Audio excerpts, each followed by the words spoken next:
Hey guys, and welcome to the 9th and final video in this multi-part series on how to study words for tournament Scrabble. In this video, we'll be talking about the largest but also least important bucket of words in this table, so it'll be a little bit shorter than some of the earlier videos. As you can see, the final bucket here is all of the remaining lower probability bingos as well as all of the remaining 6-letter words, which totals to the fairly massive amount of about 65,000 words. So of course, getting through this entire bucket is going to take a long time if you want to grasp these words in pretty solid fashion. It's going to take probably at least several months. And I don't really think it matters too much the order in which you go about this. When I did that, I went through all of the bingos before I went through the 6-letter words, and part of the reason is the 6-letter words are sort of the odd ones out in a sense. They're just not that useful. And also, in addition to that, you're going to actually pick up the majority of the 6s between your studies of the 5s and your studies of the 7s, because at this point, you've presumably already studied all the 5-letter words and have at least a decent grasp on them based on the previous video. So a lot of 6s are simply 5-letter words plus, say, an S or a D or some other hook. So you'll already have knowledge of a lot of the 6s through your knowledge of the 5s. And in addition, a lot of 7-letter words are 6s plus a hook. So a lot of 7-letter words are, say, 6s plus an S. So as you dive deeper and deeper into the 7s by probability, you'll actually be picking up a large number of 6s. And there are some 6s that are sort of standalone, that aren't really a hook of a 5 or can't be hooked to make a 7. And they are, at some point, good to know, but they just don't really come up that often. Since usually when you have a rack, if it's a good rack, then you'll want to be playing a shorter word to try to build towards a bingo, and if it's a bad rack, it's just not that often you'll be able to play that many tiles at once. And a lot of the 6s that are more obscure and standalone, once again by standalone I mean that they're not really formed from shorter words and can't really be transformed into longer words. It's pretty rare that those come up, and they tend to actually be with stronger tiles that you're just rarely or it's rare that you're going to actually end up wanting to play all of them together as a 6-letter word, keeping only a single tile on your rack. So they do come up, but rarely, and it's generally agreed among stronger players that they're much less important than the shorter words as well as the bingos. So I personally would recommend saving the 6s for last, only after you've been through the vast majority, if not all, of the bingos. And basically, if you want to tackle this next and final step, you're going to follow all of the principles we've discussed in the previous videos. So as far as bingos go, as I discussed in both the videos on the top 1,000 probability 7s and 8s, as well as the 1,000 to 5,000 probability 7s and 8s, I have this method of splitting the bingos up into smaller chunks of about 200 words or so, and then subdividing those chunks further based on your individual size of the study session that you prefer, and going through those in an iterative fashion. I won't be reviewing that here since I've already discussed it in 2 of the other videos, but be sure, if you haven't already, to check that out in one of those 2 previous videos, and there'll be a lot more detail there on how to go about studying bingos. And as I discussed too in the video on the 1,000 to 5,000 probability bingos, make sure every 1,000 words or so, or at some other interval, you're stopping and going back and reviewing the words. If you just go through and learn them all, then it can start to be a little bit overwhelming, and I find that if I do that, I start to suffer a little bit in terms of retention. So just make sure every 1,000 words or so you're going back and reviewing the last 1,000 and making sure that they're still solid before you press on to the next 1,000.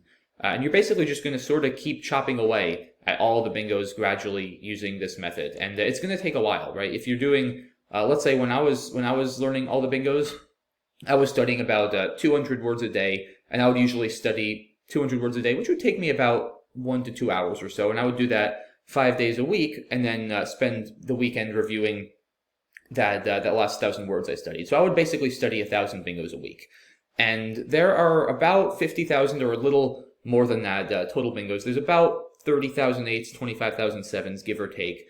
So it took me just over 50 weeks, or basically just about a year, to learn all of the bingos when I first went through. So it's going to take a fairly long time, and that's a year if you do stick to a consistent schedule. If you study fewer words per session, or if you don't study every day, then it's going to take a little longer. Of course, if you study more than that, if you study more than the 200 words a day, then you'll be able to do it faster. So it just depends on what pace you're going at, but definitely be prepared for this process of learning all the bingos to take some time. But at the same time, if you do eventually get to that point, it's extremely rewarding. It's definitely a nice feeling to know that you've studied all of the 7 and 8 letter words in the dictionary, and it'll really help you in terms of maximizing the number of bingos you get, and also just winning a lot more challenges based on both playing obscure words that your opponents might not know and might challenge, and also being more confident that when your opponent plays a word you don't recognize, knowing, okay, I've seen all of the bingos, I haven't seen this before, so I can be pretty confident that it's not a word, and I'm going to be confident in hitting the challenge button. So it's really great if you're able to get through all these, but like I said, it's definitely a long and tedious process, but I certainly, if you have the time and you're motivated, I highly encourage you to do it. And I feel like once you start doing it, and if you're playing too, especially as you're studying, and you start to see yourself getting to play these bingos more and more, it's a really rewarding process. And I hope you guys will agree, and I hope more and more people become top players and develop this great word knowledge. And that's part of why I'm making this video series, and all the videos in general, is to encourage people to do that. So I hope that many of you guys watching this video do take this step and take this final plunge into this large bucket of 65,000 words, because it is daunting, but I do think once you get started, it slowly starts to seem less daunting and also more and more rewarding. And then finally, with the 6s, in terms of studying those, I would probably do something similar to the 5s, which I discussed on the previous video, splitting them up based on the number of anagrams. It's a pretty large list. There's about 15,000 6s, so if you don't split them up, it can be a pretty large chunk to tackle all at once. So you're definitely going to want to split those up in some way, and probably doing them based on number of anagrams, and also alphabetically if needed as well, makes the most sense when you're first learning them. Just make sure that once you've learned all of the 6s, you do one larger quiz at some point, going through all of them, just to make sure that you're solid. But yeah, that's pretty much it, guys, for this video and for this series. After this, you'll have at some point here studied all of the words in the Scrabble dictionary from 2 through 8 letters long, if you do make it through this final bucket. And after that, really, I mean, you can study 9-letter words at some point once you have a good grasp on all of these. They come up quite rarely, but they are extremely fun to play if you do get to play them. So I don't have that on this sheet, but if you feel like studying 9-letter words, then I highly recommend it. It's a tough exercise, but it's a great exercise, and when it does pay off, it's a lot of fun. So that would be possibly a next step if you do want to go beyond this video. I don't really think studying anything longer than 9 letters has much merit. I've personally never studied 10-letter words or anything longer. I mean, I've probably only ever played 3 or 4 10-letter words as bingos in my entire life, so it's quite rare.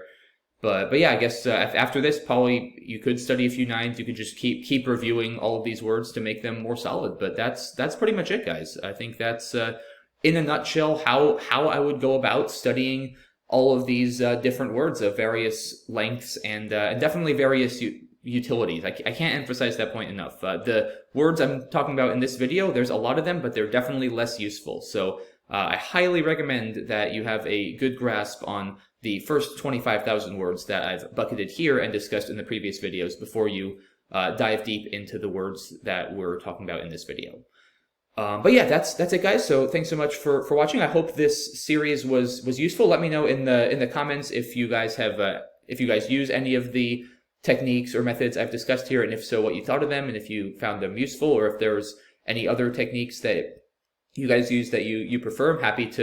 I'm happy to always hear suggestions, and maybe make more videos highlighting some of those if they seem useful to a lot of folks. So yeah, thanks again for watching, guys, and look forward to hearing all your feedback, and have a good one. Bye-bye.